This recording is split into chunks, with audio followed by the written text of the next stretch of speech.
तिकुंडे, माहिती अधिकार.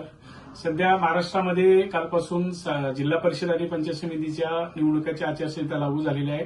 प्रदीर्घ कालखंडानंतर प्रशासकीय राजवट संपून आता राजकीय राजवट सुरू होणार आहे. परंतु खऱ्या अर्थाने लोकशाही चालू होणार आहे किंवा लोकशाही चालू होती यावर समाजामध्ये सर्वसामान्य जनतेमध्ये संभ्रम निर्माण होत आहे. की साधं उदाहरण आहे की सातारा जिल्हा परिषदेमध्ये जवळपास 3 वर्षाचा अखंड प्रशासकीय राजवट होती. यावेळेस कोणत्याही प्रकारचे म्हणजे बोटावर मोजणारे आंदोलनं झालेली आहेत. त्यामुळे प्रशासकीय राजवट छान आहे असं सर्वसामान्यांचं मत आहे. मग आता राजकीय राजवट कशासाठी पाहिजे हा एक जनतेतून चांगला प्रश्न निर्माण होत आहे. प्रशासन चांगल्या पद्धतीने त्यांनी कामकाज गेले 3 वर्षे केलेलं आहे, करत आहे आणि आता नवीन येणारे सदस्य नक्की काय करणार हा एक जनतेपुढे मोठा प्रश्न तयार झालेला आहे.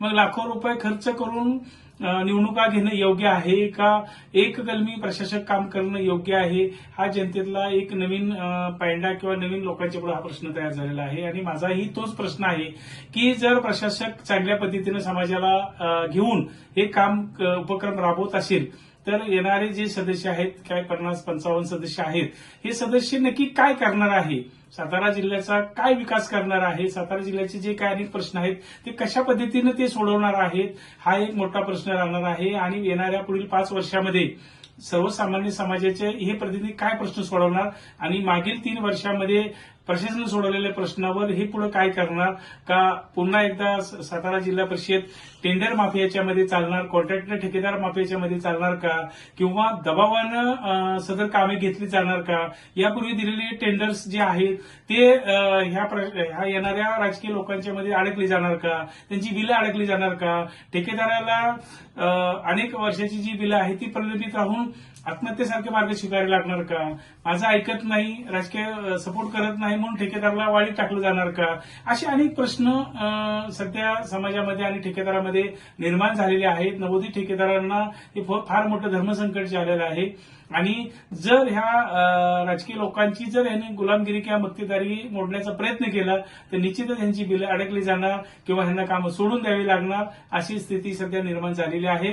आणि टेंडर प्रक्रिया राबवत असताना सुशिक्षित बेरोजगार सर्वसामान्य ठेकेदाराला गृहीत धरून ही टेंडर प्रक्रिया राबवली जात नाही. यावरही येणारे सदस्य काय कामकाज करतील का हा एक मोठा प्रश्न आहे. त्यामुळं येणारा कालखंड सर्वसामान्य समाजाने विचारपूर्वक आपला प्रतिनिधी सुद्धा निवडून द्यावा.